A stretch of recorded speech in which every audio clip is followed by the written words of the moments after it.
Έχω μιλήσει επανειλημμένα μέσα από αυτό το κανάλι για τη σημασία που έχουν τα ω3 για την υγεία μας.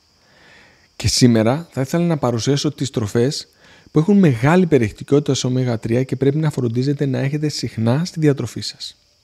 Ευτυχώς τα ω3 αποθηκεύονται στο σώμα μας και γι' αυτό δεν είναι ανάγκη να τρώτε κάθε μέρα ω3. Αν καταναλώνετε τροφές πλούσιες σε ω3 2 με 4 φορές την εβδομάδα, είναι πολύ πιθανό να έχετε καλύψει τις καθημερινές σας ανάγκες. Αν αναρωτιέστε πώς μπορείτε να βρείτε την ιδανική ποσότητα ω3 να καταναλώνετε την εβδομάδα, τότε υπάρχει μια εξέταση αίματος που μπορείτε να κάνετε, αλλά σπάνια δικαιολογείται το κόστος της. Τελευταία φορά που κοίταξα, το κόστος της ήταν περίπου 80 ευρώ. Σήμερα θα ήθελα να παρουσιάσω τις τροφές που είναι πλούσιες σε ω3, αλλά θα τις χωρίσω σε δύο ομάδες. Τις τροφές που περιέχουν ω3 που είναι μακριάς αλυσίδας, δηλαδή το EPA και το DHA, και τα ω3 που είναι βραχίας αλυσίδας, δηλαδή το ALA. Ο λόγος που επιλέγω να τα χωρίσω είναι γιατί οι μελέτες έχουν δείξει επανειλημμένα ότι τα ω3 μακριάς αλυσίδας είναι πολύ πιο σημαντικά για την υγεία.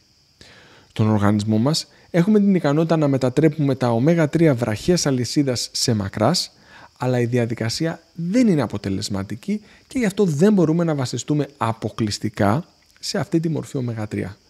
Πρέπει συστηματικά να καταναλώνουμε τροφές που είναι πλούσιες σε EPA και DHA. Θα ξεκινήσω με τροφές που είναι πλούσιες σε EPA και DHA και θα πρέπει να φροντίσετε να έχετε τουλάχιστον 2 με 4 φορές την εβδομάδα στη διατροφή σας. Σκουμπρί. Ο βασιλιάς των ω3 είναι το σκουμπρί. 100 γραμμάρια σκουμπρί αποδίδουν 4,58 γραμμάρια ω3, που όπως θα δείτε στην πορεία είναι εντυπωσιακά μεγάλη ποσότητα. Σαν μια αρχική σύγκριση αρκεί να σας πω ότι τα περισσότερα συμπληρώματα διατροφής με ω3 που κυκλοφορούν στην αγορά περιέχουν μόλις 0,3 γραμμάρια ανά κάψουλα. Προφανώς κάποια περιέχουν περισσότερο, αλλά ακόμα και αυτά που περιέχουν πολύ δεν ξεπερνούν τα 0,8 γραμμάρια ανά κάψουλα. Άρα μόλις 100 γραμμάρια από σκουμπρί περιέχουν ποσότητα που θα βρείτε σε πολλές κάψουλες. Για καλή μας τύχη, το σκουμπρί είναι επίσης εξαιρετικά νόστιμο και πάρα πολύ οικονομικό. Μπακαλιάρος.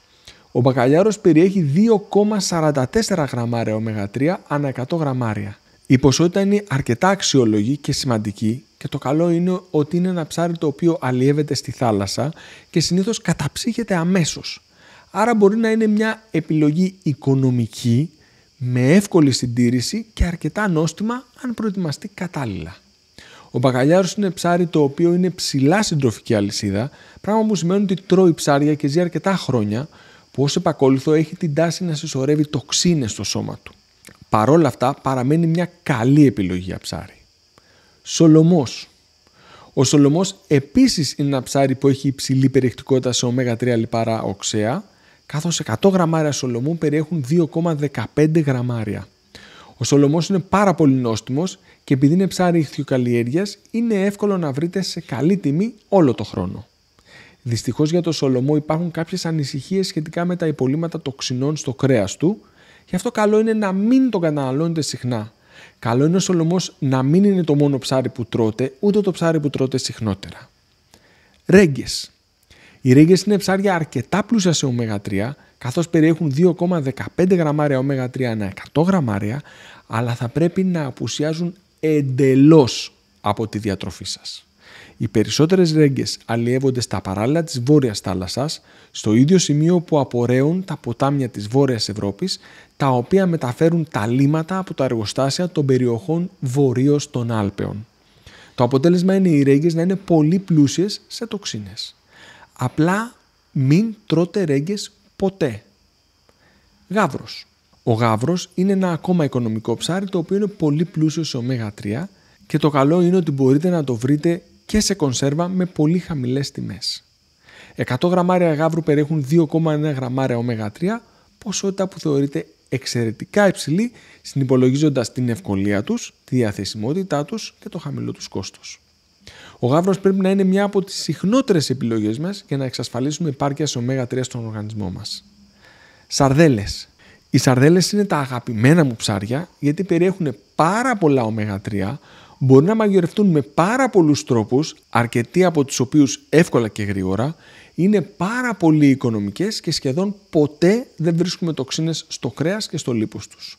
100 γραμμάρια σαρδέλες περιέχουν 1,46 γραμμάρια ω3, ποσότητα αρκετά αξιοπρεπή αν συνυπολογίσετε μάλιστα ότι μια μερίδα εστιατορίου τυπικά περιέχει 300 γραμμάρια. Επίσης, γενικά είναι πιο εύκολο να βρείτε σαρδέλες από ότι σκουμπρί, άρα οι σαρδέλες πρέπει να είναι το νούμερο 1 ψάρι που κυνηγάτε όταν πάτε στην ψαραγορά για όλους τους λόγους που σας είπα νωρίτερα. Θυμίζω ότι οι σαρδέλες σε κονσέρβα διατηρούν τα ω3 και έτσι μπορεί να είναι επίσης ένας καλός τρόπος για να λαμβάνει κάποιος επαρκή ποσότητα σε ω3. Για όσους ανησυχούν για τα συντηρητικά στις κονσέρβες, θέλω να τονίσω ότι οι κονσέρβες ανακαλύφθηκαν πολύ πριν τα σύγχρονα συντηρητικά. Η κονσερβοποίηση είναι μια διαδικασία συντήρησης που εφαρμόζεται πάνω από 300 χρόνια, ενώ τα σύγχρονα συντηρητικά απαριθμούν μόλις μερικές δεκαετίες. Άρα οι κονσέρβες δεν περιέχουν σύγχρονα συντηρητικά, γιατί δεν είναι αναγκαίο να περιέχουν. Μερικές φορές μπορεί να περιέχουν αρκετό αλάτι και αυτό πρέπει να το έχουν υπόψη τους όσοι προσπαθούν να μειώσουν το αλάτι που καταναλώνουν. Μύδια. Άλλη μια τροφή που είναι πλούσια σε ω3 και βγαίνει από τη θάλασσα είναι τα μύδια. Έχει υπολογιστεί ότι τα μύδια περιέχουν 0,39 γραμμάρια ω3 ανά 100 γραμμάρια, ποσότητα που θεωρείται αξιοπρεπής. Πρέπει γενικά να τονίσω ότι και τα υπόλοιπα οστρακοειδή περιέχουν ικανοποιητική περιεκτικότητα σε ω3 και μπορεί να είναι μια συμπληρωματική επιλογή στα ψάρια που είναι ιδιαίτερα πλούσια σε ω3. Τώρα θα ήθελα να συνεχίσω στις τροφές που είναι πλούσιες σε ω3, αλλά έχουν ω3 βραχίας αλυσίδας, με αποτέλεσμα να μην μπορούμε να βασιστούμε αποκλειστικά σε αυτές, αλλά καλό είναι να τις καταναλώνουμε συχνά. Λιναρόσπορος. Ο λιναρόσπορος είναι ιδιαίτερα πλούσιος σε ω3, αν και περιέχει μόνο τα ω3 βραχίας αλυσίδας ALA. Η περιεκτικότητα του λιναρόσπορου θα ακουστεί πάρα πολύ μεγάλη σε σχέση με αυτή που είπαμε νωρίτερα στα ψάρια, αλλά πριν βιαστείτε να ενθουσιαστείτε, θυμηθείτε πόσο δύσκολο είναι να καταναλώσει κάποιος μεγάλη ποσότητα λιναρόσπορου. 100 γραμμάρια λιναρόσπορου περιέχουν 23 γραμμάρια ω3, ποσότητα που ακούγεται δεκαπλάσια από τα περισσότερα ψάρια, αλλά θυμηθείτε ότι είναι σχεδόν αδύνατον να καταναλώσει κάποιος 100 γραμμάρια λιναρόσπορο. Έτσι λοιπόν μια κουταλιά της σούπας τριμμένου λιναρόσπορου περιέχει 2,4 γραμμάρια ω3. Αυτή την ποσότητα λιναρόσπορου είναι δυνατόν να την καταναλώσουμε σε μια μέρα και αυτή είναι που συνήθως συστήνεται. Σπόροι τσία. Οι σπόροι τσία είναι επίσης πάρα πολύ πλούσιοι σε ω3, καθώς έχει υπολογιστεί ότι 100 γραμμάρια σπόροι τσία αποδίδουν 17 γραμμάρια ω3. Και εδώ όμως υπάρχει το θέμα ότι είναι δύσκολο να καταναλώσει κάποιος μεγάλη ποσότητα, όπως επίσης και το γεγονός ότι και εδώ οι σπόροι πρέπει να είναι αλεσμένοι ή κοπανισμένοι. Θυμίζω ότι αν οι σπόροι δεν είναι αλεσμένοι, δεν απορροφάτε τίποτα από τα ωφέλιμα συστατικά που περιέχουν. Για αυτούς που ενδιαφέρονται λίγο παραπάνω, θέλω να ενημερώσω ότι πρέπει να υπολογίζουμε ότι τα ω3 βραχίας αλυσίδας μετοτρέπονται σε ω3 μακράς αλυσίδας σε ποσοστό 5 με 10% στους άντρες και 10 με 20% περίπου στις γυναίκες. Οι σπόροι τσία περιέχουν επίσης πολύ μεγάλη ποσότητα πρωτεϊνών, καθώς υπολογίζεται ότι 100 γραμμάρια σπόροι τσία περιέχουν 17 γραμμάρια πρωτεΐνης. Καρύδια. Τα καρύδια περιέχουν περίπου 9 γραμμάρια ω3 ανά 100 γραμμάρια. Η δυνατότητα να καταναλώσει κάποιος 100 γραμμάρια καρύδια δεν είναι τόσο δύσκολη, όσο τουλάχιστον για τους σπόρους τσία και το λιναρόσπορο, αλλά θυμίζω ότι 100 γραμμάρια καρύδια περιέχουν 550 με 600 θερμίδες. Άρα, αν κάποιος προσπαθεί να έχει τις θερμίδες που καταναλώνει υπό έλεγχο, πρέπει να το θυμάται αυτό. Αυτές είναι οι τροφές που είναι πλούσιες σε ω3, χωρισμένες σε δύο ομάδες ανάλογα με την ποιότητα των ω3 που περιέχουν. Είναι σημαντικό να τονίσουμε ότι οι υπόλοιπες τροφές κατά βάση δεν περιέχουν σημαντικές ποσότητες ω3 και δεν θα πρέπει να βασίζετε σε αυτές για επάρκεια σε ω3 στον οργανισμό σας. Ιδανικά θα θέλαμε να συνδυάσουμε τροφές και από τις δύο λίστες, δηλαδή και από τα ψάρια και τα θαλασσινά και τα σπόρια και τα καρύδια. Σε περίπτωση που δεν τρώτε ψάρια, είναι σημαντικό να το συζητήσετε αυτό με τον γιατρό που σας παρακολουθεί, γιατί μπορεί να κρίνει απαραίτητο να πάρετε κάποιο συμπλήρωμα διατροφής που να περιέχει ω3.